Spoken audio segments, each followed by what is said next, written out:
Countless innocent lives are lost every day by deranged and crazed murderers who are wielding guns and weapons that are given to them by the American government. There are countless terrorism attacks in the U.S., most notably the 2017 Las Vegas shooting that killed 58 people and injured countless Americans. The gunman was an American.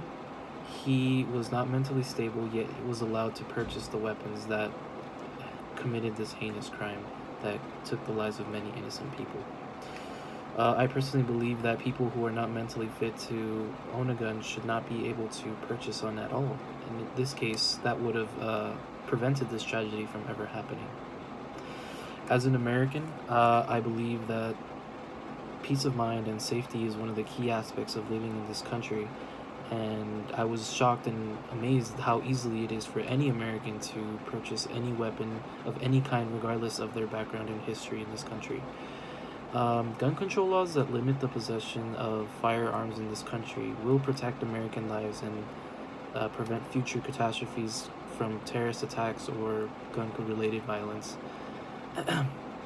First, I will talk about diminishing terrorism, potential acts of terrorism and gun violence in this country with stronger gun control laws.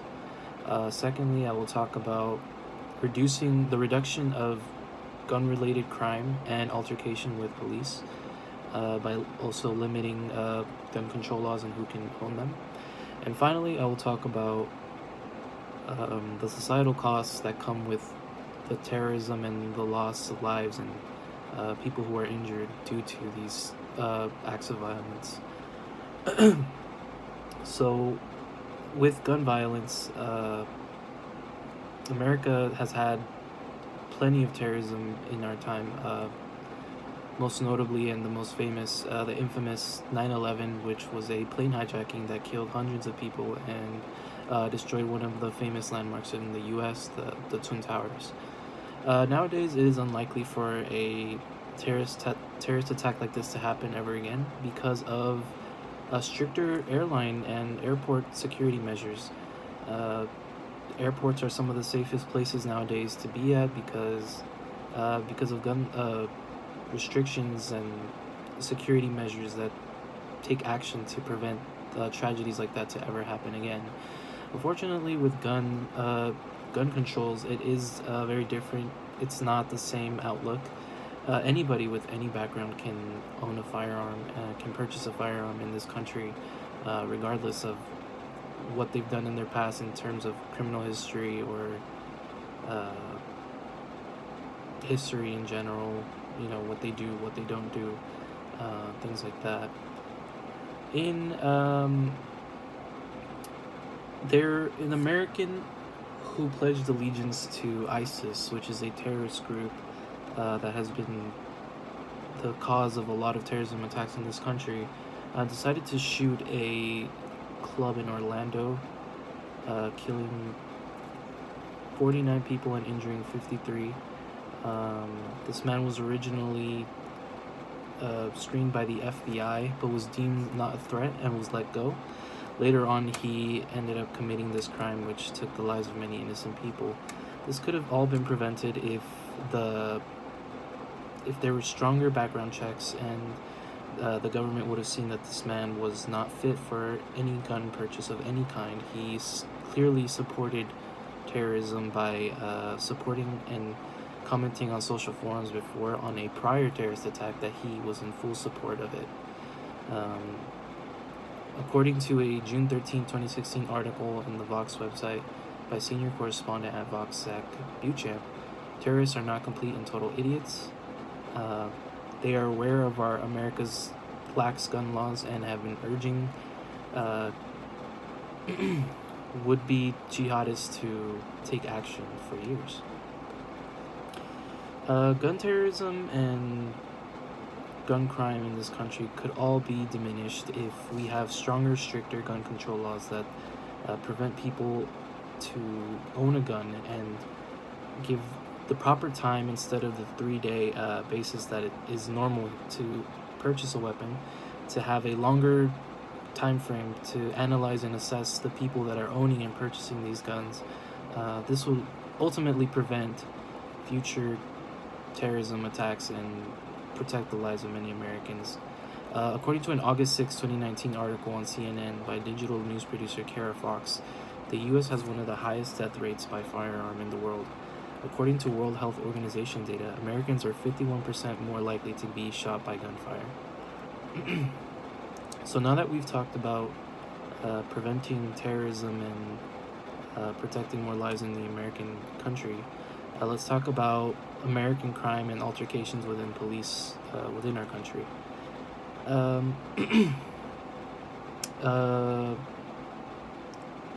Crime in the U.S., from gang-related crime, drug-related crime, theft, has only risen throughout the years with our growing economy. Not everyone has the same opportunities, so people resort to crime in order to do what they do. I believe that to put an end to this, to put a stopper or even a dent in this situation, gun restrictions would not allow certain criminals who've had criminal pasts in their records to purchase any gun of any kind. People who have committed crimes in their past are allowed to purchase weapons to a certain degree. I personally believe that they should not be at all be able to purchase any weapon due to just more crime in general, more death, more altercation with police. According to an August 6, 2019 article in the Brink website by science writer Jessica Colarosi and Kat J. McAlpin, other countries that require universal background checks for all gun sales dropped homicide rates by 15% lower than the U.S. homicide rates have grown down by 18% by prohibiting the possession of guns by people who have committed past crimes.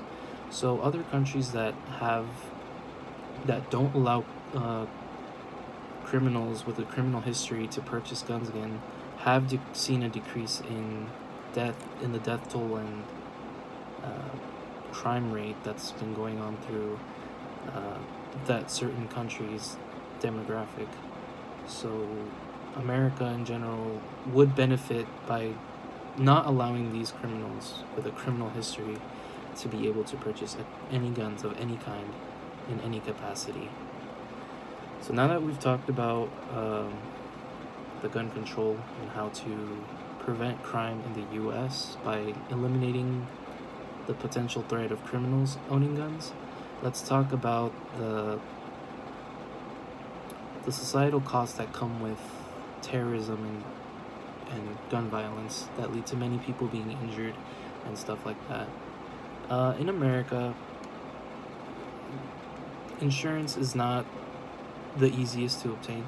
A lot of people are uninsured and through that don't have the means to pay for medical attention. With a lot of terrorism that happens in this country, people who are not insured or covered do not have the money or the funds to pay for any of the damages or injuries that they've attained. So taxpayers end up having to pay and cover for them, which evidently hurts the economy by bringing down the money and value and cost and things like that. So again, this all comes around to having a prevention of all of this by having a gun control and related, keeping the firearms away from people that shouldn't be having firearms will prevent a lot of this.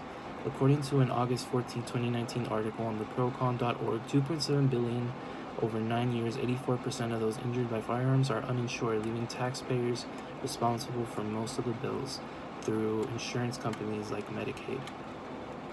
So, with all of this said, these are all positions and solutions that could prevent potential and future acts of terrorism. Today, I've talked about the ways that we can prevent gun terrorism and gun violence through stricter gun laws. I talked about reducing the crime rate and altercation between police with gun laws. And lastly, I talked about the societal costs that come with these acts of terrorism that bring a lot of injuries to innocent people. With this said, I believe America is a country that is growing and is still growing and can see change. But in order to see change, we have to make change by seeing how guns really have no place in America other than to kill people and injure people and just bring more damage to the world. So I believe that in the future we can move on from this and bring peace and safety to Americans in the world. Thank you.